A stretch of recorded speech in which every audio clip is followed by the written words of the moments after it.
Hello and welcome, Dirty Bird fans, to our home abode, the DFU Thunderdome. Obviously, I am not your normal host, Chase.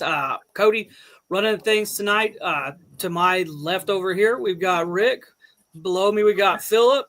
And obviously, our special guest, Mike. Don't ask what the P stands for, Johnson, as my buddy or as Squid Billy would like to say. Gentlemen, I would say welcome to another episode of Dirty Fanatics United. How's everybody doing today? And I'll Doing kick it good, off. man. I'll kick it off. I'm doing pretty good. Just got finished with a little jujitsu deal. Kind of took out the stress from the weekend. Probably the most exciting weekend I've had as a Falcons fan in a long time, if I'm being transparent. Until that last little thing happened, that was a little frustrating. Kind of took it out, but I try not to let that damper my spirits, man. We got so many things pulling away from the Falcons and the negativity that I'm not going to let it affect me because this is one of the best drafts and off seasons we had in a while. So I'm going to keep positive. I'm going to stay excited. Yes, sir. Philip, how about you, sir? How's your week going?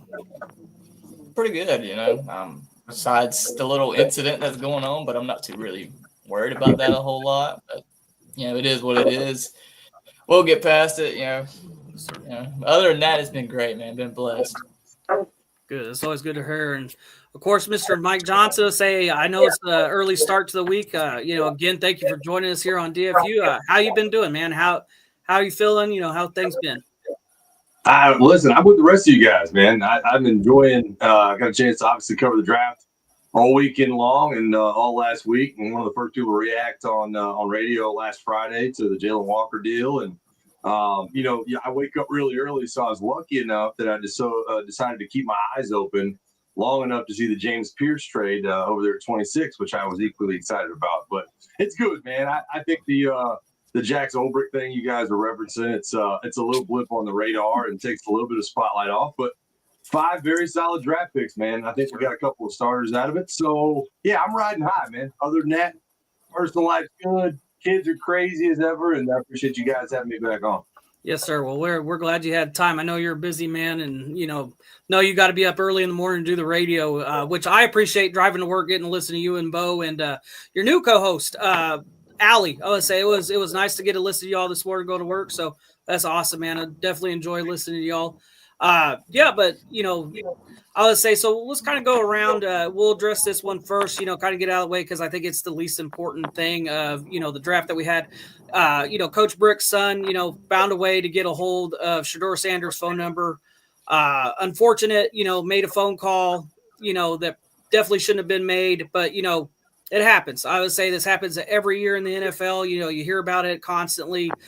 So Rick, your thoughts on, kind of, how you seeing this, working out? You think the NFL does anything, or is this kind of a, hey, he made a stupid mistake, sweep it under the rug and we'll move on?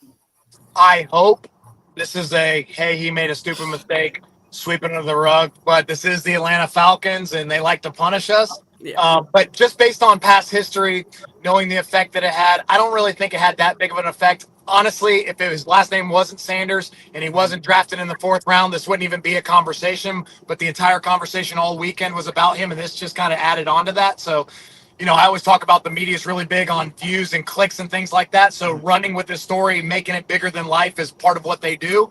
And I think that's what they did here. And the last thing I'll leave with is if you're Shedeur Sanders and you can't handle a prank call, then you're not a franchise quarterback in the NFL. So I think he swept it under the rug. We sweep it under the rug, slap that kid on the wrist, let Olbrich handle that as a father, and we move on. Yes, sir. Philip? It's kind of wild that we're at this age and we're making prank calls anyway. But, people have their own choices. They're doing this on their own. Hey, you do you. But it's wild that you do this to anybody, really. I don't condone any of it. And I really wish it didn't even happen, to be honest. It's kind of wild to me just to even think about it. I'm over here enjoying everything that's going on. And then Saturday I find out that this is going on. I'm like, is this real? Or like, what the hell is this? It's like, I don't know, man. But, I'm not really thinking too much into it. It's, in my opinion, there's a lot of these that happen every year that we really just don't even hear about. So nothing's being really done about those, really. So I'm not looking too deep into it, and I really hope everybody else doesn't either because it's not that deep. But, Yes, sir. But I'm just gonna move on from it. Absolutely. How about you, Mike? What are your thoughts on it, sir? This was a tough one, man, because I think that, and I'm like everybody else, I think we all kind of put ourselves in different shoes when we approach situations like this. And the bottom line is there's so many different people involved in the story that you can try to put yourself in the shoes. I've been the guy that got the draft night call, from the Atlanta Falcons. That I had the family there, and I was so excited to get the phone call. I would be heartbroken, right, if somebody pranked me in that moment and made me feel like I was going higher than I actually was on what is definitely. I have 2 kids and I'm married, so definitely a top 5 night in my life, if not a little bit higher. And then you put yourself in, the shoes of the kid in college. Like, man, I was 21.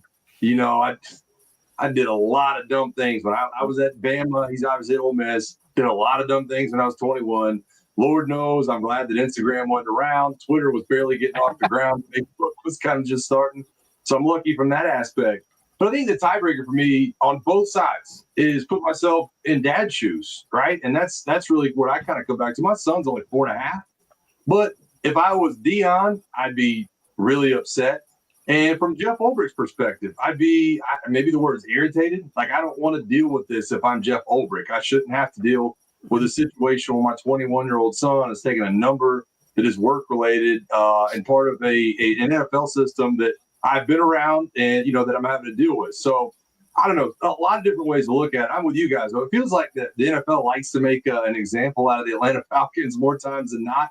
I think that in the end, if there was a fine for Jeff Ulbrich, I'm probably fine with that. I think that everybody would be okay with that at this point. But I'm with you. I will say the one thing to me, and you guys brought it up, I had this back and forth with Squidbilly this morning. One thing for me is it is the same as a lot of other guys have gotten phone calls. Cooper DeJean last year, Tyler Warren. It's happened before. It'll happen again. The one thing that I think has made this different is obviously the slide and how big Shadur Sanders is. Right. But also he's the first one I think that's had an NFL only phone number to my knowledge. Yep. And once you found out he had an NFL only phone number, then you're like, this definitely came from an NFL person. Cooper DeJean and other guys, if y'all are like me, I've had the same phone number for 20 years. My phone number doesn't change, right? So I think that's the one thing that I highlighted in terms of Shadur, where it's like, it sucks and it happens all the time, but usually you can't pinpoint an NFL source. And the fact that he had an NFL-only phone, I think that's what highlighted it in a lot of different ways as well. But I'm with you guys. Unfortunate. I hope it goes away soon. I want to get back to talking about Falcons football and not, the new defensive coordinator's son that, acted crazy for a weekend. But here we are. I think it also adds to it that he recorded it and posted it online, which I haven't seen recordings of any. Mohamed Sanu came on and said it happened to me on my draft night, but we don't have recordings of the kid doing it. So I think that also added to it. It's a great point, and I think that at this point, if you guys are probably like me, I hate the clout chasing college kids that make a video about everything or yell at fast food workers or whatever. Like, I hate that. I think that there's a lot of people in this country that hate that too, and this just kind of adds to that. I think if Shadur were a little bit more likable personally, this would even be probably a bigger deal. But then again, maybe Jax, wouldn't do it if that was the case. So I don't know, man. There's just a ton of angles to break down on this one for me. Yeah, no, absolutely. And, really not much I can add on because I feel the same as you guys. He's a kid. He made a stupid mistake. And unfortunately, he made there was no mistake making it. I mean, obviously the video was recorded for a reason, to your point, Mike, clout chasing, whatever the case may have been. But, we just live in a day and age right now where, if it's been recorded, it will get out. Like, I don't know how you don't think that doesn't get out, unfortunate. It's not the first time. It won't be the last time. The only reason I think it's really not only because the video was taken, it's because of the last name and who his dad was. And, and maybe even part of it was the approach that Shadur took to the draft of, hey, we're going to tell you where we're going. we're gonna, decide if and when. I'm a first. So I think there's a lot to it. I mean, it still isn't an excuse for Jax to, make that phone call. Definitely not a smart idea to record it, because if it's recorded, the internet will find it. I would say it's not if, it's when, for sure. But now that we've got that out, I would say as Robert joins us, I would say, but we'll get his thoughts on it. Robert, what's going on, brother? Good evening, gentlemen. Sorry I'm late. Had some errands to run, and please excuse my appearance. I haven't had a chance to bandage by yet, but we'll get through it. No, you're good, sir. Hey, we're happy you're here, brother. Yeah, we're just glad to be you're here. Robert. Make sure you check the group chat real quick. Yeah, I'll check the group chat. We'll go ahead and look at this. So let's say here. Oh, there we go. Let's say, sorry, Mike, this is my first time running the show, so I'm figuring all this out as we go. And Pam here says, hello, Cody, Rick, Philip, Mike, and everybody. Happy Monday. Happy Monday, Pam. Oh, let's say we got Mateo, rise up, Cody, the host. So let's say first time, hopefully I get this thing figured out. Oh, here's our fearless leader right here. Hey, one thing I will say while we're waiting is there's no way in hell that he's a Falcons fan, because there's no way you're going to be that pumped and excited about what the Falcons are doing this year and you have time to make a call like that. So Jax is definitely not a Falcons fan. Ain't no way. Ain't no way. I agree. I'll say it's like I say, it is unfortunate, but Robert, we were just talking about the Jax phone call to Shedeur Sanders here. So just real quick, your thoughts and feelings on what might go on if their NFL does anything about it. Well, us being the Falcons, they may punish us. I don't know. But the thing that really appalls me is a lot of the fans on social media are saying that, oh, fire Jeff Ulbrich. Why? I mean, the kid's 21 years old. He's past the age of accountability. I mean, why punish? I mean, if somebody goes out and commits murder, do they arrest their father and sentence them to life in prison? No. I mean, what the kid did was wrong. It was stupid. He made his apology. And of course, a lot of the big time talking heads like Mel Kiper and all them, they're going on about all this is, the only reason this is happening, blah, blah, blah. Look, a lot of the reason that I think everyone passed on Shedeur until the 5th round is because a lot of it has to do with Deion. And I love Deion as much as anybody else, but, he's been running his mouth and all that. No NFL team wants to put up with that kind of drama. Right.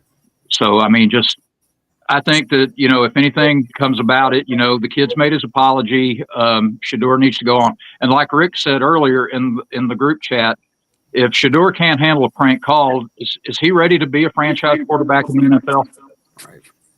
Yeah, absolutely. I'll say, there's definitely something to say about, mental fortitude when it comes to stuff like that. And to Shedeur's credit, it does seem like he's kind of, I think he handled it kind of well, though. Yeah, after how it ended, the call ended, he did it well. I mean, he did say, "What does that mean?" I mean, how cool? I probably would have thought the same. Like, what does that mean? What just happened? I don't know, but I don't know. I hope it just blows over. Yeah, absolutely. Well, we'll get on past that. Like I say, I think it's a small blip.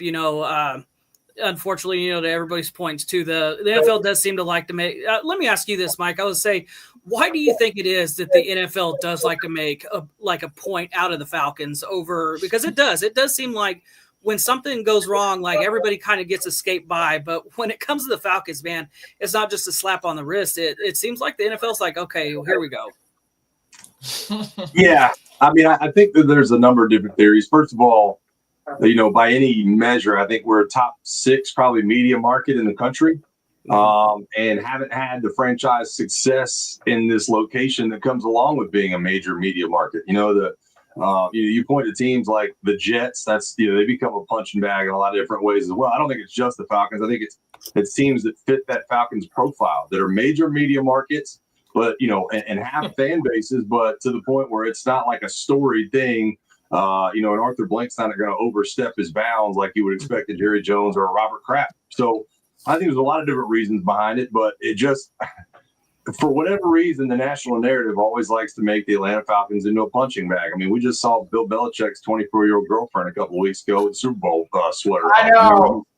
it's always something. And I think that's the general Falcons fans kind of attitude towards this story and all the ones that come forward. It's like, of course, we couldn't just celebrate for 24 hours. We had to have something else thrown in there that makes us look a little bit bad. And, you opened up the ESPN front page the next day. It is not anything about the draft other than, Jeff Ulbricht's son was caught with the video. So, I mean, it is what it is, man. I get so frustrated at the national and by the way, before I stop this conversation, it's not just national anymore as far as the media goes. There's some local guys that I'd like to have a word with as well, but that's another topic for another day. I know exactly who you're talking about, Mike. I would say we could definitely get into that but I know you got to maintain that working relationship. So, I know that's tough, but hey, here's the man himself. I'm going to let Chase take back over since this is his show, man. I want to say, Chase, welcome to the show, man.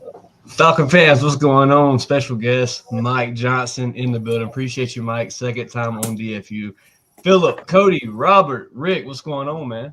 Glad to have y'all tonight. Good. Glad for y'all to have me on the podcast. Change this topic, Chase. Come on, Hey, so let's break it down, man. Mike Johnson, the guy covers them daily. He talks about the draft every day leading up to the draft. The past month, Mike Johnson's covered the draft. So Falcon fans, Mike Johnson is in the building, and we're going to talk about draft prospects and what we selected just this past weekend. Mike, man, the Falcon fans for once on social media were all in agreement. The Falcons finally hit a NFL draft that fans were happy. Jalen Walker, your first selection, able to trade back in, grab James Pierce. A lot of NFL analysts and Falcon haters, I shall say, graded that trade back in the first round very negatively. Mike, your thoughts on the trade back in and then the overall first round selections? Just fill us in. What do you think about that? Well, I think it'd be really easy to look at it. We'll cover the James Pierce first. I think it would be really easy to look at it and say, well, you gave him a first for James Pierce. And you did. First of all, I think the first thing that most Falcons fans, I think most people understand, but I'll reiterate this if you guys haven't heard some of the insight. I know we've had on 92.9 The Game, and I know that there's been some other outlets. The Falcons had James Pierce listed as like 1A on their board simply from the fact that they did not think Jalen Walker would be there. Like, James Pierce was the guy. James Pierce was going to go at 15. You have to understand that first and foremost. James Pierce was the number one pass rusher on the Atlanta Falcons board. Jalen Walker was not expected to be there. So it was James Pierce. Anybody who wants to talk about Mike Green, David Azaraku, any of the other edge rushers, James Pierce was the guy. The second thing is, and you guys know this as well as I do, talk about first-round players, you're usually targeting 4 different positions, right? You're going to target a quarterback. Well, Falcons have one of those right now. You're going to target a left tackle. Falcons just extended Jake Matthews. You're going to target a cornerback. They just extended AJ Terrell as well. He's making good money, right? Mm-hmm. And you're going to target an edge. And we just got 2 of them and won't be searching for another edge next year. So there's a lot of different ways to look at it. I just think in terms of where Terry Fontenot's probably at in his career, you guys will probably agree with me on this. It needs to happen now. Like that's a problem. Future Falcons DM down the road when you start getting rid of first round draft picks. And so I think there was some merit in them trading. I didn't necessarily mind. And also, you don't know where that draft pick is going to be next year. You don't know if that, hopefully it's not a top 10 pick or a top 15 pick. Hopefully it's back in the 20s and the value is not where some people expected it. So overall, man, I was really excited. I know that there's questions about Jalen Walker's position fit. I think that was the very first thing. Is he going to be an edge rusher? Is he a linebacker? I think, after hearing from a lot of the Falcons brass, expect him to be an edge first and foremost and then to fall back in that linebacker position. But I think that you mentioned it. And I said this on air Friday. There has been – I've been at 92.9. I've been doing radio a long time, but I've been at 92.9 now for over 2 years. The amount of times in that 2+ year span that 99% of Falcons fans have been able to be all happy at the same time has been like 4 days. It's been a total of maybe 4 days that 99% of Falcons fans or all the Falcons fans have been allowed to be excited. I'll say maybe after you beat the Eagles, maybe there was another big win a year ago or the overtime win against the Bucs that was in prime time. But other than that, guys, you just don't get those days as Falcons fans. Right. Those days for everybody to be on the same page, to be happy. The Georgia fans, the guys that wanted athletic defense, the people that wanted edge rushers, the people that wanted a great draft. Like everybody was allowed to come under that one tent on Friday, and it was an absolute beautiful thing to see. Yep, yes, absolutely.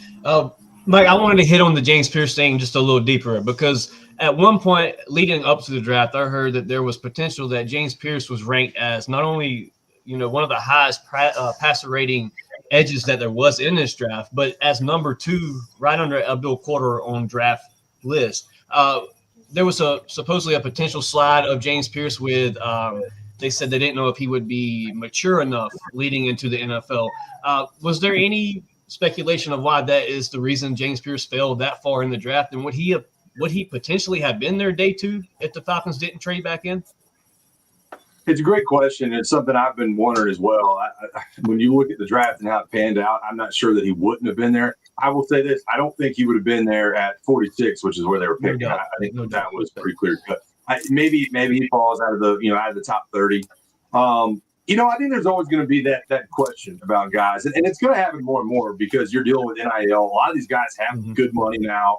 We kind of joked over the weekend. It used to be where you would talk to guys and say, "What was your first big purchase?" Or what's going to be your first big purchase? And now they're like, dude, I drive a Lambo. Like I'm not, no big first purchase. But I did think that there was, and I'm a big James Pierce fan, but I did think, having heard interviews from both these guys over the weekend, that there's a distinct difference between Jalen Walker and James Pierce. Jalen Walker, very polished, presents himself very well, speaks in depth about what he's going to do with the Atlanta Falcons and his fit.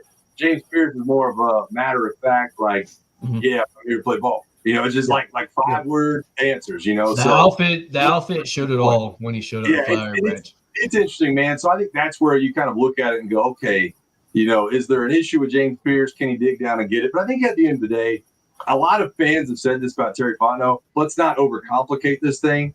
They love their meetings with James Pierce. They love the athletic upside. I think he'll probably put, 5 or 10 pounds on his frame before the fall starts. And I look forward to seeing what he can do. There's no doubt he's an explosive player. As a Bama guy, I honestly, watched him up close and personal. As did Georgia fans as well, and he's a good player. So we'll see what we get. But, I love the fact that above all else, whether or not you think they got it right or wrong with James Pierce, they trusted their thought process. Like Terry Fontenot, this was his guy, and he was going to go get his guy.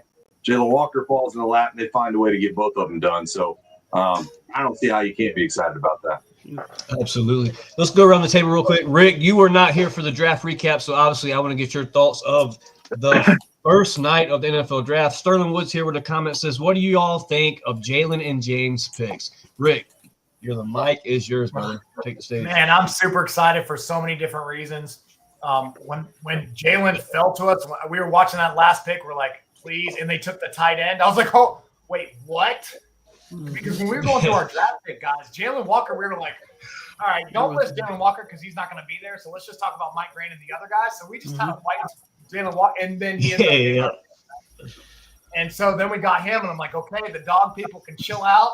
I hear that first round. As I started to hear about his usage and the way they kind of looked at him with a comparison to Micah Parsons, and I hate comparing players to all-pro, Hall of Fame bound type players, which I think Micah Parsons is probably headed that direction. But just to know his multiplicity and thinking, I told you guys coming into the draft that I'm not that confident in our linebacker core. A lot of people are, but I see some Troy doesn't make it. There's some other opportunities with injuries. I'm like, man, I'm kind of concerned there. So here's that they're kind of going to roam him a little bit and use him to different. Now, obviously, he's going to start at defensive end, which I agree with Ulbrich. I like, hey, let's put your hand in the dirt and let's just do this one job and prove you can do that. But I like that he can do multiple different things. And then once we added Pierce on the other end, I really like Pierce's size. Having that 6'5" long frame. I immediately thought Max Crosby type, again, another all-pro Hall of Fame bound player. But if these players can just reach, 3/4 of what we expect them to be on paper, I think we have an electric defensive line. And I think it's going to make a significant difference. And I think what it now does, honestly, is takes a little bit of pressure off Leonard Floyd to perform, be a better leader, show him the way and all of that. But I think this kind of helps him, not have to play every snap. And I think it gives us a little bit better rotation. So for me, when people talk about James Pierce and, hey, we traded Ray last or next year's first round pick for this year. I thought about it and I'm like, but would I take James Pierce at 26 in next year's draft? Yes. So why don't I just go ahead and get him now a year early and go ahead and start this? Because again, Terry Fontenot doesn't have next year. I'm sorry. Yep. If he does not make it to the playoffs and we don't have a strong season, none of these guys are probably here. So it's winner go home. So I like what they did. I like that we didn't take a unicorn and a joker player or, the best athlete. I'm glad that we went for a fit, and I'm super excited. Terry's on my good side. So, Terry, let's go. Absolutely. Robert, was you here for the draft night recap? I cannot remember, dude. Yes, I was. Okay. So I think the Falcons hit. I would give the Falcons a solid A for the draft. Xavier Watts, and then even not only the people that you pick in the draft, but the people that you went and signed undrafted free agents.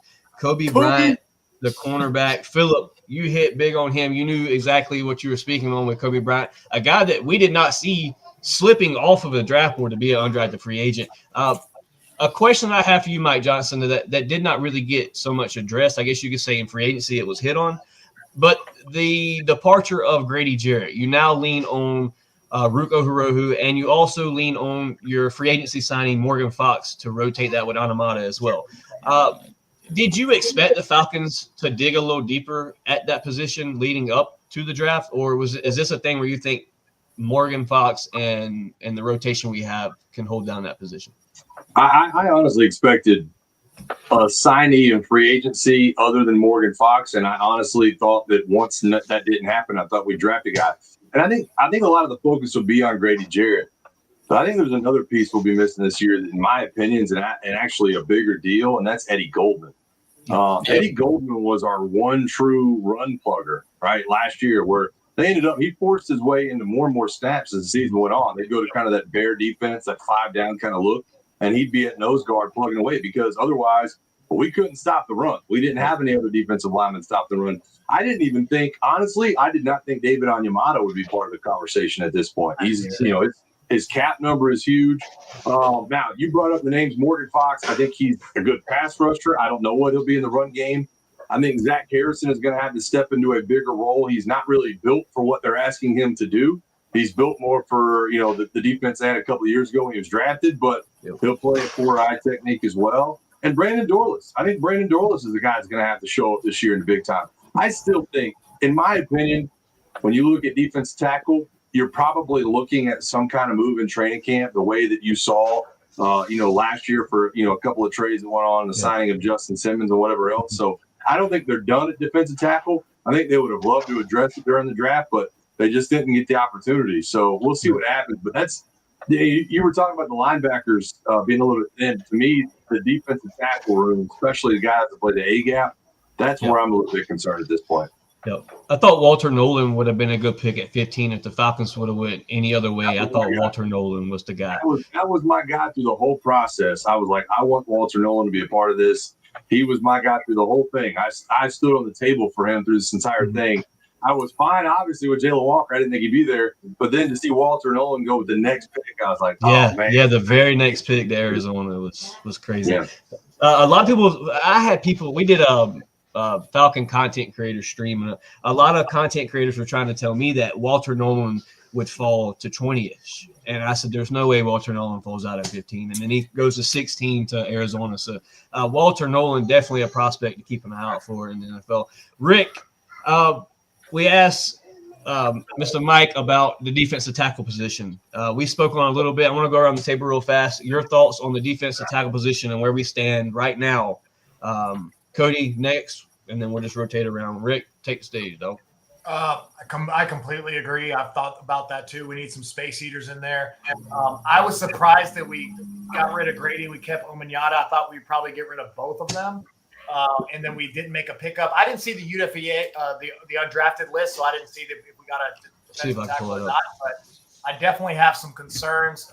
I thought, same thing with Zach Harrison. I feel like our defense has shifted, and now I don't even know if he has a spot. So I'm pretty concerned about that as well. And hopefully because they're going to eat up our linebackers, and then kind of what's that look like. So I have the same concerns. Defensive tackle and linebacker were the two spots that I was kind of like, I still see some gaps there, and right up the middle, that's kind of a problem. I think we've addressed the edge, but now we have a middle problem. So, there's still plenty of time left. So hopefully we can trade Kirk for a defensive tackle. Yeah, I like that.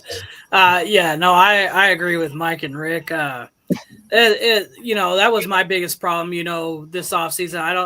I know you guys remember how upset I was when I saw the news that Grady Jarrett was gone, because that was my first thought is, well, what do we do there? I'm like, yeah, because, in my mind, I was thinking, well, David Onyemata is probably on the way out next. And now you're missing two guys. And so I was like, okay, well, you got Eddie Goldman there. And then Philip reminded me, hey, Eddie Goldman's gone too. And so now it's just like, well, what do we do there? It's definitely a point of concern, because, what I'd hate to see is, having this great draft class come in and then not being able to stop the run, and it kill us. Now don't get me wrong. I think that Jalen Walker, I think he'll be great in the run game. But, again, you've got to have an entire defense, and it starts up front. I think that's something we can all agree with is, the key to stopping the run is to disrupt that offensive line. I mean, Mike, you and I both play offensive line, and there's nothing worse than having that guy that, finds a way to push you in your own backfield. You're stepping on your quarterback or bumping into your running back. And that's huge, man. So hopefully the Falcons can get something figured out. Like Rick said, there's plenty of, that's the most Atlanta thing ever. I would say, I think we got plenty of time to figure it out. But if Terry can do if he can replicate the draft as to what he can do with the free agents, I'm not too worried about it until, unless September rolls around and we still got holes there to fill. So Georgia Texas boy here on YouTube has a good. He brought this up last podcast. He says they say Lakel London is now 330 and Brandon Dolores is now up to 295. Is Lakel London now a starter in Atlanta? Like, is that now one of the guys that you're leaning on in your 3-down situations, Lakel London? That's a great question for me. And you guys asked about the UDFAs. There was one defensive tackle out of Miami that was about 280 that was brought in. So I don't know if that's an option either. I don't know. I think you went out there last year, and I don't know if you guys followed it or how close you did. I walked out the first day of training camp last year, and your starting defensive end was James Smith-Williams. Yes. Which was nuts. I was like, what? I was like, I'm looking around for a roster going, who is this dude? And then, gets injured. Who knows? Lakel, and he's going to be a big part of the rotation. He has to be. What the numbers are right now, he's got to be a part of that. So I don't know what the future holds. If he was 330, I would love it. I would invite it in. I was fine with them letting Grady go, to be honest. The tape didn't match the zeros, in my opinion, at this point. He's been awesome for the city, but it is what it is. It's a business at any point. I mean, Lord knows, we traded Julio, we traded Matt Ryan. Everybody's got to go at some point. So they haven't addressed it, in my opinion. And so it'll be the helping around. I thought Cody brought up a good point, man. We can talk about the edge all we want to, but if you're not getting them in 3rd and long by stopping the run, then what good did it do to even draft either of those guys off the edge? Right. Yep. Absolutely. And I feel real bad. I have to jump in here real quick. I feel so terrible about this conversation because I am a Miami Hurricane. I completely forgot that we got Burrow. I'll tell you, he's a dog. Do I think he's a little undersized? Yes. But he's a dog. He can get after it. I don't know if he's going to have a spot and how that's going to work out, but I got to give a shout out because I am a Hurricane. 20 years after the championship. Yeah, I know. Let's pull that up real quick. He did get drafted to the Falcons. So here's your undrafted free agent signings by the Atlanta Falcons. Simon Barrow Jr., D. Lyman, Kobe Bryant, Nathan Carter, Joshua Gray, Nick Kobitz, Dante Manning, Nick Nash. A lot of people are high on this Nick Nash. Joshua Simmons, Quincy Skinner Jr., and Malik Vernon. And then Jordan Williams, offensive tackle. Out of this list right here, Mr. Mike, who stands out the most to you, and who do you think really has potential of making this squad? Well, you know what's funny? I don't know if you guys paid attention to it. Des Bryant put out a tweet, and he tweeted the names of 3 players that he thought should have been drafted that weren't, and 2 of them are on this list. One of them was Nick Nash. The other was Kobe Bryant, and I thought that was hilarious. I was like, for 2 of these guys from Des Bryant's 3, he was like, man, that's tough business. And for 2 of them to end up, Kobe Bryant's got a lot of upside. I think that his physicality at 180 doesn't seem I guess the word sustainable. If he throws his body around a lot, goes low on players, tries to hit hard, but he weighs 180, you feel like he's going to get broken in half. And then Nick Nash. Obviously, I think he's a guy, wide receiver, that is more of a possession guy. I don't think he's a burner, but I think there's a lot of ability there. So we'll see. You guys know as well as I do. If they can't play special teams, it ain't going to matter in the end what any of these guys can do on the field. So I always tell the story about Keith Armstrong. The first day that, rookies used to come in special teams meetings, and he would make the rookies all stand up, and he'd say, hey, man, what position you play? And he'd just wait on one of these rookies to say, like, wide receiver. And he'd go, no, you don't. Julio Jones is wide receiver. You play L2. You are a gun runner. You're a person. You don't play wide receiver, little boy. Sit down. And that was always the greatest part of preseason special teams meetings, because he would humble everybody with a quickness. So, yeah, everybody on this list we feel great about. Can they cover a punt? Can they cover a kick? We'll see. But, man, I think there's a couple of definitely some players in there that can get after. Mr. Robert, any name here on this list stand out to you here that you want to talk about? Yeah, Kobe Bryant. We're still worried about corner number 2. I know that we're expecting Billy Bowman to maybe fill in and be either like a hybrid, nickelback / safety. But the corner depth, that was another position of concern for us, along with defensive tackle and linebacker. But yeah, I'm super excited about Kobe Bryant and Nick Nash too. I mean, kid's got size. He reminds me a lot of Julio in a way. I mean, just doesn't have. I'm sure he doesn't have the physical gift that Julio had, but yeah, those two names. I mean, those were the first two that popped up. As soon as the draft was over, and yeah, I'm excited about both of those. So here's a question. Well, we got the man here on the show. We might as well ask all the questions, right? Might as well get him out on the table. Clark Phillips III. What role does he play in this defense, and could he potentially be a starting nickelback, slot back? What could Clark Phillips III be here in this Ulbrich defense?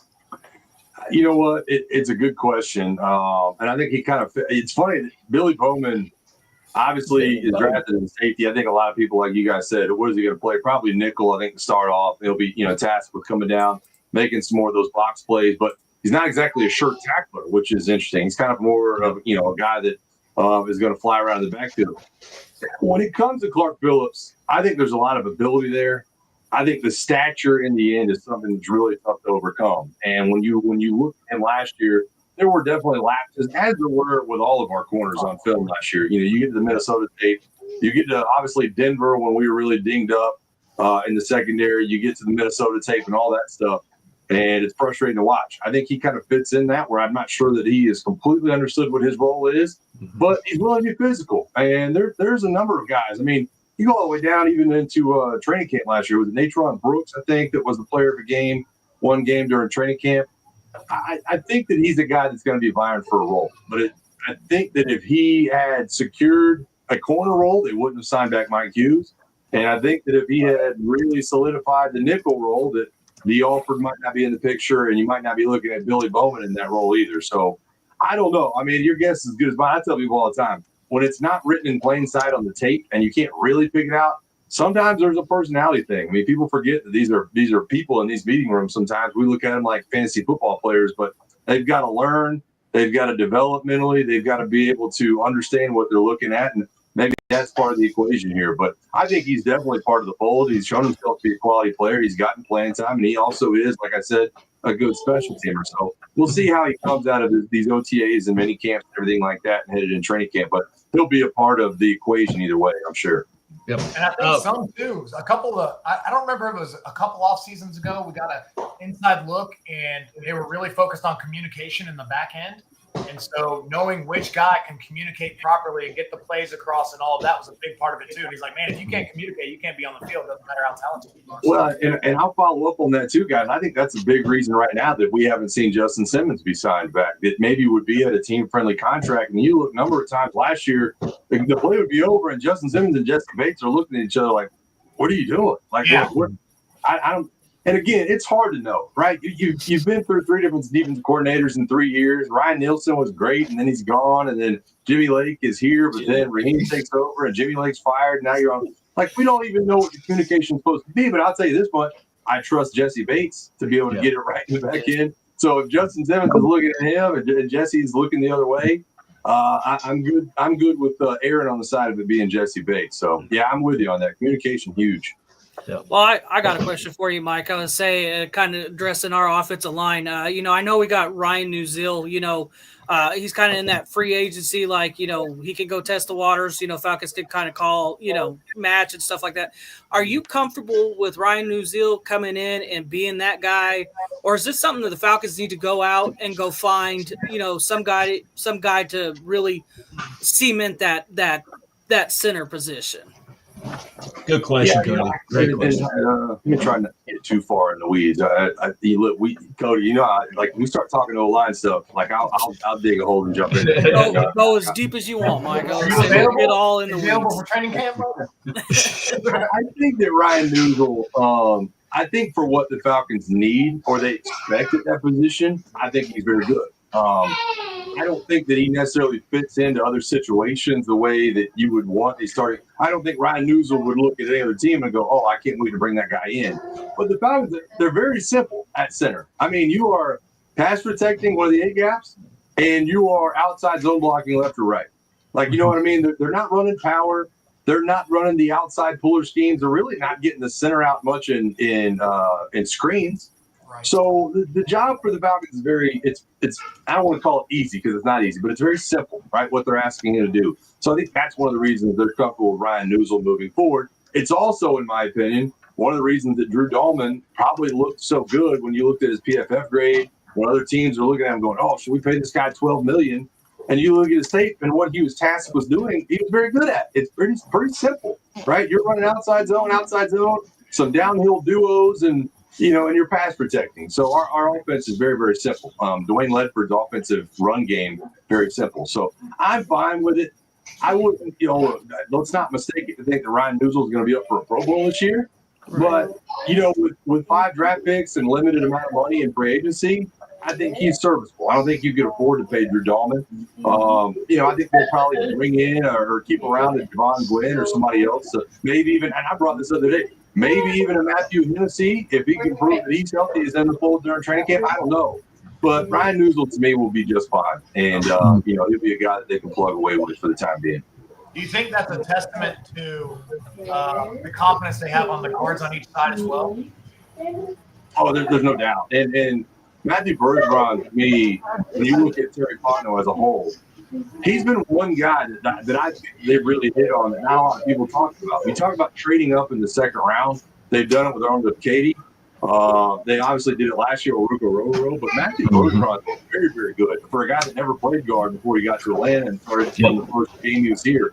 And obviously Chris Lindstrom speaks for himself. I wish they would, not to go, and Cody knows this, not to go too deep into a hole. I wish they would do more with our guards because I think they can handle it. I wish there was more trap plays. I wish there was more kick-out blocks. I wish they'd run more gap scheme and power and pull the guards out to the flat and all this stuff because Chris Lindstrom can do that. That's just not what we are, though. I mean, the fact that no one has ever talked about Bergeron on the podcast, anything is a good sign. If you're not being talked about as often, it doesn't even get talked about, so he must be doing something right. Yeah. Well, he's a pretty good player. I was saying, why do you think that is, Mike? Why do you think that the Falcons? Because obviously, was it quite that simple? We're playing offensive line, or is that something the Falcons kind of got away from? Starting in the Mike Smith or in the Mike Smith there, not Mike Smith. Excuse me, the other Smith. I would say the other Smith. The other Smith, not good one. I think this is very much an Arthur Smith thing. And look, don't get me wrong. When you play offensive line, and I've talked to Jake Matthews about this a couple of times on the air and off there. When you play offensive line, you love this. It's very simple. You know what I mean? You are tasked with, you're not trying to blow anybody off the ball. You're not trying to remove a big 300-pound, B-gap defender and push him towards the goalpost. You're kind of, running sideline to sideline in a way and trying to remove these guys and forcing them to keep gap integrity as they fly towards sideline. It's pretty simple. And for that reason, that's why you look at a Lindstrom and he's the highest paid guard at one point, and Jake Matthews gets extended, and you can draft a Bergeron. You can find linemen to play in this scheme. You don't have to find all pros to be able to part of this run game. You don't need Trent Williams to be good on a weak side run play. At the same time, though, when it gets figured out by a defense, you need to have some kind of answer to counter that. And I think that's one of the disconnects. When you look at last season, I thought there was a massive disconnect between Zach Robinson as a coordinator and Dwayne Ledford's run game plan and how they married those two concepts. I don't think Zach Robinson really knew what the counter was to the wide zone. They don't really run any counter plays off the wide zone. They started sprinkling in a couple of different things, some downhill run plays with Algier, but I'm assuming, and Zach Robinson's the right guy, they're probably doing a lot of background checking and film watching this offseason to say, okay, when we go against Vita Vea and Tampa, if he's owning Ryan Newsel on the wide zone scheme, what do we come back with? Is it a wham play, a trap play, something like that? Because they've got to find some different ways to go about their business when it gets figured out in the first and second quarter.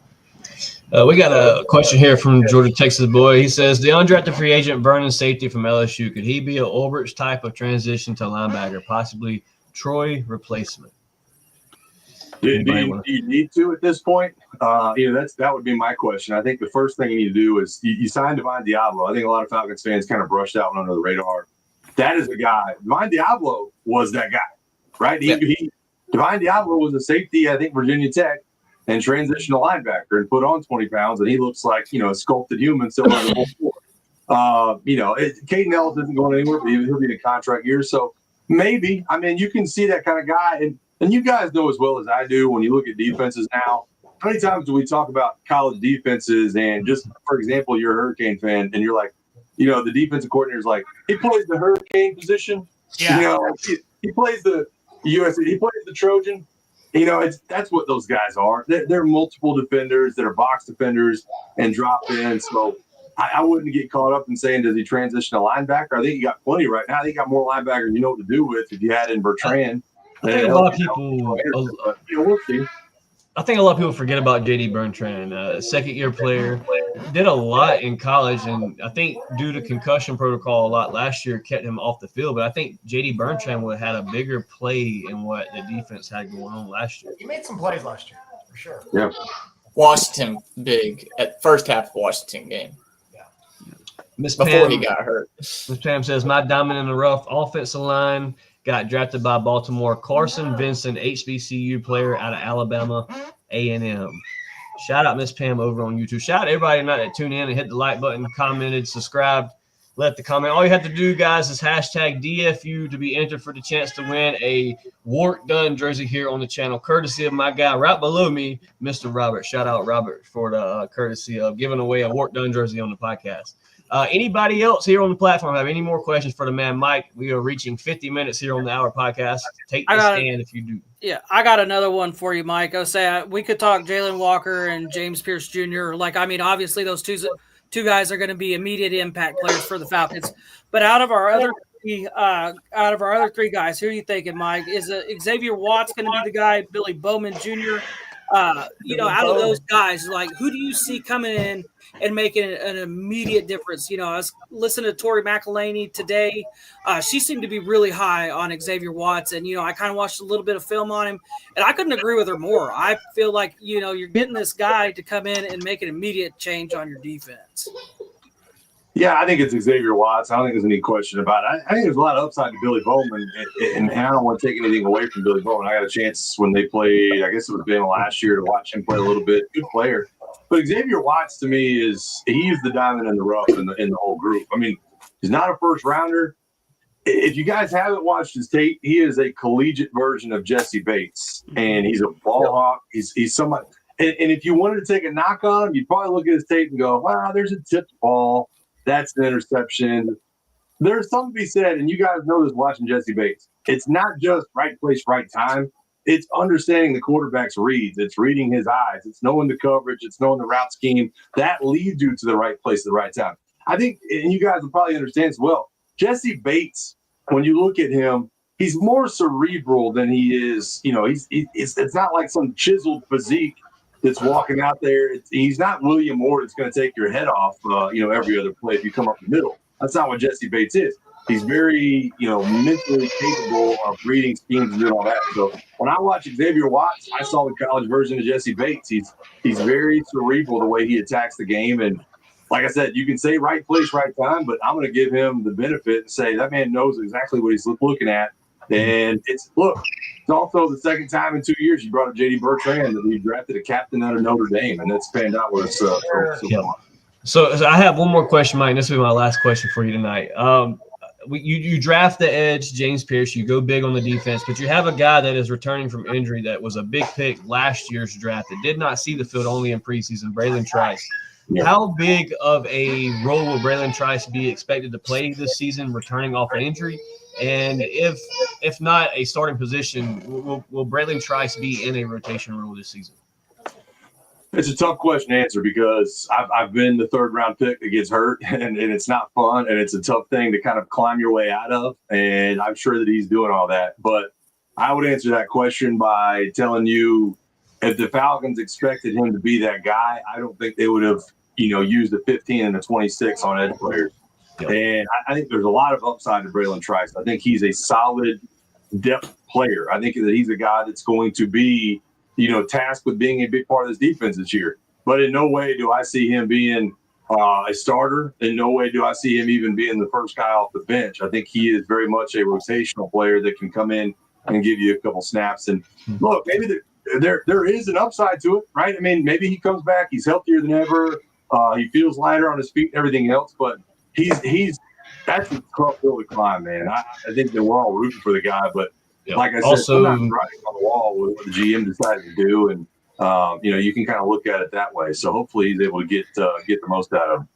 Also, not only was Braylon Trice injured, but he's also part of an old regime that was in Atlanta last year, Jimmy Lake era. Did play for Jimmy Lake in college. So Braylon Trice definitely has a hole to fight out of, as Mike himself said. Philip, Cody, Robert, Rick, we got the man here, man. We got a couple more minutes here on the podcast. If you guys have any more questions for the guy. Yeah, let me jump in. This one, I think, kind of comes up the past couple of years, and I've started to see some questions about whether we should trade him away for another big piece. I personally don't think so, but I got to find a bigger, better role for him because I'm afraid that he's going to turn into our version of Michael Turner, and that's what are we going to do with Tyler Algier? It's first of all, it wouldn't be the Michael Turner. Don't make me go far enough back to where I start throwing off Jarius Norwood and Jason Snelling. That's what I'm talking about. No, man. Look, I think that what was the guy's name? Tevin Coleman. Yeah, there you go. That's what you want. No, man. Look, I think there's a lot to be said about Tyler Algier, but I also think that there is a distinct reason that we've talked about the run game so we're blue in the face, right? How the offensive linemen are asked to do very little, and they are serviceable, and it kind of simplifies things for them. Tyler Algier, he fits the same thing. He might as well be part of that offensive line conversation because he does one thing very, very well. Guys, I played high school ball with a guy named Alfred Morris. I don't know if y'all remember Alfred. He played with the Commanders, or I guess it was the Redskins at the time. He was a 5th-round draft pick. He got into the Shanahan scheme, which is a wide zone scheme, and he went to the Pro Bowl 3 times. And that's exactly what he was. He was a running back from Florida Atlantic. He would string out the defense. He'd stick his foot in the ground. He'd get north and south, and he'd find 6 or 7 yards. Mm-hmm. It didn't pan out anywhere else. And I think that Tyler Algier has to understand that as far as his own outlook on this. You are a backup running back at this point. And if I'm Tyler Algier, I'm relishing in the fact that I'm a backup running back to Bajan. Do I want a lot more money and another good contract? Yeah. But if I stay in this outside zone scheme, my career is going to be pretty long, right? And so I don't know what the future is. If I could get picks, if you look at, I don't know, another outside zone team, if you wanted to pick out one of those and say, man, I'd love to ship this guy out there. If Pittsburgh wanted him, now that Najee's not there, I'd say, yeah, take off. Like, send him to Pittsburgh and get a pick back. But I don't think there's any danger, in my opinion, of him becoming less of something. I wouldn't want to compare him to, say, somebody that just fell off the map because he's so serviceable at what we're asking of him. And he's a good changeup. He's the battering ram to the finesse Bajan. So I don't want to see him leave Atlanta, man. I think there is a distinct, in my opinion, attitude change for that offensive line when he's in the game because they know that he's going to go get some tough yardage. So I hope he sticks around. But look, I'm a garage sale guy, man. If you can find some value by shipping somebody somewhere else that's not a starter, by God, man, ship them off and let's see what we can get back. But I like the guy. Algier even in some packages last season played as the fullback a couple of snaps. So yeah, exactly. Algier blocking, making holes for Bijan. I love to hear it. Well, I do have one more question. Let me stop you there really quick too, because I think that's something to pay attention to. Last year we were not able to use the bootleg because of Kirk Cousins, and you saw I think Michael Penix's first start, his very first play was a bootleg. It was like Zach Robinson's trying to tell us something. Like I've been wanting to do this all along. Yeah. I haven't been able to. It looked good. I think that there is a role there, like that H-back that you use kind of Charlie Warner for right now, of Algier being put in that backfield and being able to leak out in the flat and catch the ball as kind of a fullback position, the way that we used to use like OVA Mahaley, where you catch the ball in the flat or Pat DeMarco. So Coleman was keep in mind as well.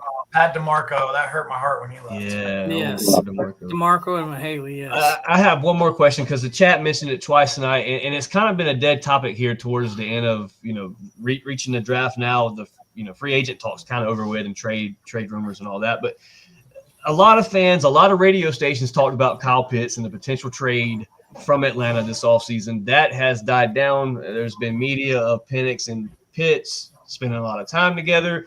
Is this a thing where the head office just doesn't? I don't want to on the podcast call Kyle Pitts a bust, but what I'm saying is this where the front office says we can't have this guy Phil in Atlanta, and they ride him out on his contract and give him those years to make that happen? Or is this where they think Kyle Pitts really is that top draft pick that they drafted that season? Yeah, and I'm with you on that. I don't like to call guys the bust either. When they're first round draft pick, being 4 overall kind of puts a new target on your back, right? Yeah. I will say this, man, and I think you guys can read between the lines of what I'm saying. I told some guys at the station not too long ago that I was going to put as much effort into talking about Kyle Pitts as I felt like Kyle Pitts probably put in the offseason. And it is what it is, man. I think I was personally shocked that they picked up his 5th-year option last year. Yeah. Now we're talking about the 5th year going into it. A lot of people bring up a trade for Kyle Pitts. Guys, I don't know what the value is. It's a lot of money, sure. But when you talk about other GMs that would be looking at the Atlanta Falcons and the Falcons approach you with a trade, a lot of times if you think that player – think about Cooper Kupp. If you think that player is going to hit the open market because they're unhappy with him and they might cut him anyways, why would you trade him?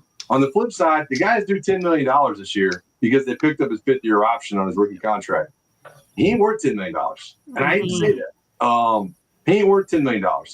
He's not game-changing in any form or fashion. He's at the bottom in every tight end statistic imaginable. Getting open, yards after the catch, blocking percentage. I mean, you name it. And I felt the same way about Matthew Judon watching him last year on tape. There's just certain guys that you can turn on the film and go, man, this guy just don't care. Yep. And maybe Kyle Pitts finds that in year 5. He was obviously a very young player when he was drafted, so maybe he can flip the switch finally and understand that, it's kind of do or die time as far as his career goes. But I haven't seen the effort, man. I just really, really haven't so far. He seems like a guy who is very okay with where he is at and what he has done in terms of looking forward and looking backwards. So I don't know. I told the guys that we kind of come with our topics. I was like, dude, we're beating a dead horse. I feel like if they could draft a guy to go in front of Kyle Pitts and didn't owe him $10 million, they might have thought about doing it. It's just he's hampering things more than he's helping at this point, and hopefully they can find some sort of role. But I don't know that it's there, and I think they'll probably get him off the field more times this year than they even did last year. That's so tough to see, man. Kyle Pitts, man. Come on. This is my last question for you, Mike, I promise. Elephant in the room, obviously, in the Atlanta Falcon, locker room, the Kirk Cousins thing. I know, you being in that locker room, and I think I've even heard you kind of talk about it, for y'all as players in the locker room, it's just, a coworker doing his thing to better his situation. And so I agree with that, but what do you think that the Falcons do with Kirk Cousins at this point? Is this something that we go ahead and we keep Kirk on the bench, let him ride it out? God forbid anything happened to Michael Penix. Is it something we wait till week 5, 6, 7, somebody comes knocking because, 72 or 52 different quarterbacks played last year in the NFL? And then you wait till he's got some kind, more value. Or what do you think the Falcons should do with the Kirk Cousins? Well, you mentioned, I think it's been for the last few years, been somewhere between 60 and 65 quarterbacks have started an NFL game. It's kind of, we talk about the Atlanta Braves. I think each year, the last 4 years, they've had 13 starting pitchers. You need a certain number to get to the end. And I think a lot of that conversation is in Kirk Cousins' ballpark. Kirk Cousins I'm not going to go anywhere before the first round of the draft. I want to go. I'm going to, call in a meeting with Arthur Blank. I want to be a starting quarterback somewhere. And guess what, guys? The game of musical chairs has ended. The music has turned off, and there's not a chair for Kirk Cousins right now in the NFL. Yeah. And so I think that's probably a tough pill for him to swallow. It might even be a tough pill for Terry Fontenot to swallow if he was really trying to make the move. I would say I'm more confident than I've ever been, and I've been pretty confident all along that he would be here for at least training camp. He's going to be here for training camp. And in my opinion, I think that week 1 will start with Kirk Cousins still on the roster. Right. Now, do you look at a Minnesota situation where, McCarthy's knee's not feeling great? I know they just traded for Sam Howell. But these, not only the starting roles, but the backup roles are even feeling more entrenched than they ever have coming off the draft. So I don't know. I don't know if there's a spot for Kirk Cousins to go and be a starter. I don't even know if there's another place to go and be in backup. And remember the no trade clause. If he was going to go be a backup somewhere else, why would he not be a backup here in Atlanta, where he lives down the street from Michael Penix and his kids are with him and his wife's parents live here and everything else? To me, if I was Kirk Cousins, I'd be wanting to stay here anyway. So I think it's a tough pill for him to swallow. If there is a massive injury somewhere, sure, I think Kirk Cousins will be shipped off. But it's been my stance since middle of December. You were going to spend that money on the locker room anyways. If you ship him off, you still probably have to pay $5 million for a veteran backup this season. You might as well keep him around, in my opinion. And it's not like the guy's going to be a locker room cancer. So we'll see. I would be willing to put money that he's on the roster in week 1, the Atlanta Falcons season. Does he finish there? I don't know, but I think he's here for quite a bit, man.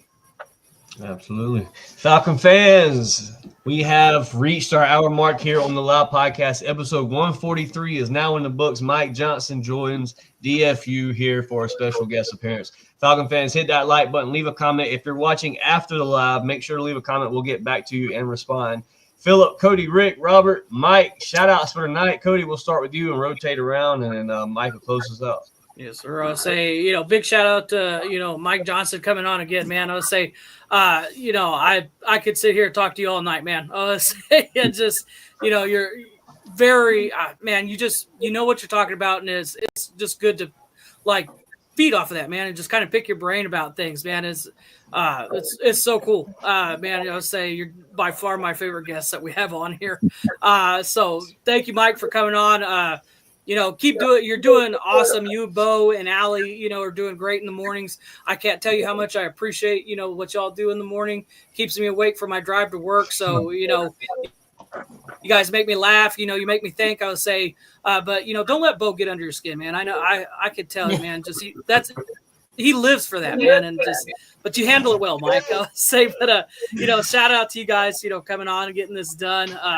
Love having, just coming on and talking Dirtbird football, man. There's nothing other than my wife and my kid that I have more love for than the Atlanta Falcons, and getting to do this, man. It's the one thing that I really truly enjoy outside of family and God, obviously God and stuff like that. But this is awesome, man. I would say this is great. Other than that, shout out to everybody that watched. Hopefully I didn't butcher the hosting job too bad. Nah, Cody, you did good, bro. Did good. But other than that, guys, shout out to you guys again. Mike, thank you. I can't thank you again so much. Man, I was gonna say last thing, Mike. I would say you're a constant professional, man. I would say it's talking to you, emailing back and forth is just. Man, just hats off to you, man. I would say constant professional. I would say I love it, man. I would say absolutely. But other than that, guys, rise up. Rise up, Mr. Cody. I'm glad to have you here on the podcast, brother. Mr. Rick. I got one shout out, and that's for a guy that has been an enemy for many, many, many, many, many years. And usually when our enemies talk about the Atlanta Falcons, they don't want to give us any love whatsoever. They want to hate. I hear them on the broadcast, Velma, and all these. They just love to throw in their little chirps. But Gerald McCoy giving us a shout out for one of the best drafts and keeping it 100% real, man. Thank you, Gerald McCoy. I really appreciate that. I love when the commentators keep it real, man. They put their bias aside, and that's what I want to hear. Like, if I'm watching a commentator, I don't mind if, you have your rivalry back and forth. But if you have an honest opinion, you think a team did good, and you're a commentator, and you give us a shout out, even though it's your rival, I respect that. I appreciate that. So, Gerald McCoy, man, appreciate the love. Mr. Robert. Well, shout out to you, Mike, for being on here. It's an honor and a pleasure to share the platform with you tonight. Just thanks for being on, and thanks to you guys for letting me be a part of this. It's a pleasure as always. Love talking Dirty Bird football. Shout out to Terry and hitting the home run with this draft, man. I'm super excited. Of course, shout out to our viewers and our subscribers. Without you guys, this isn't possible. And as always, shout out to God and shout out to my family, Brianna, Peyton, Zach, and Christy. I love you all. And as always, rise up. Rise up. Rise up. Philip. What's going on, baby? But nah, shout out to God, man. It's been a blessed opportunity to sit here and do this. Thank you, Mike, for coming on. Always a pleasure to hear you, what you got to say and breaking it down and everything. It just makes things seem a little bit better, than how we put it out there, So we appreciate you. Shout out to everybody in the comments. Love everybody. Philip's got a lag. Yeah, I do. Shout out love the interactions right now. Just looking at them going crazy. But, not trying to be too long, but, thankful to be able to do this. And as always, rise up to Philip, man. Philip got a little lag going on his end. Shout out to Mr. Mike himself, man. Shout out to Rick, Philip, Cody, and my guy Robert. Mr. Mike, give me your shout outs for tonight, brother. Hey, man, I got two. First of all, I'll start with a shameless self-plug, man. We started our new co-host on the morning shift, Miss Hallie Mack, and Cody was talking about this morning. She takes over for Tiffany Blackman, and I'm just going to tell you guys, if you're not a listener to the show, it's a breath of fresh air, man. We really hit the ground running. And how about a shout out to Terry Fontenot, a guy who's been in the crosshairs of this fan base for a long time, man. I think we'd all agree that he got the draft right in what was a do or die year. Right now, look, he's probably walking past Raheem's office going, "Hey, buddy, ball's in your court, man." Like I did what I needed to do on my end. So shout out to Terry Fontenot for getting done, man. I'm excited about the football season, but I appreciate you guys having me as always, man. It's always a lot of fun. Yes, sir. Shout out to you guys for coming on tonight on a Monday night. Shout out to the chat segment. The chat went off tonight. Appreciate you guys for tuning in, leaving your likes, interactions on YouTube, guys. Y'all don't understand what it does for the channel. We appreciate y'all. Mr. Mike, man, glad to have you on for the second time here for DFU, man. Hope later on down the road we can get you back on the show, maybe mid-season, see what's going on with these Atlanta Falcons. Hopefully the record's looking nice for a NFC South sweep. We'll talk about that later on here to come. Falcon fans, we appreciate you being here. Once again, shout out to Mike. Shout out to my crew, my awesome crew. Appreciate you guys. DFU, we up out of here, man. A-Town down. Rise up. Appreciate you.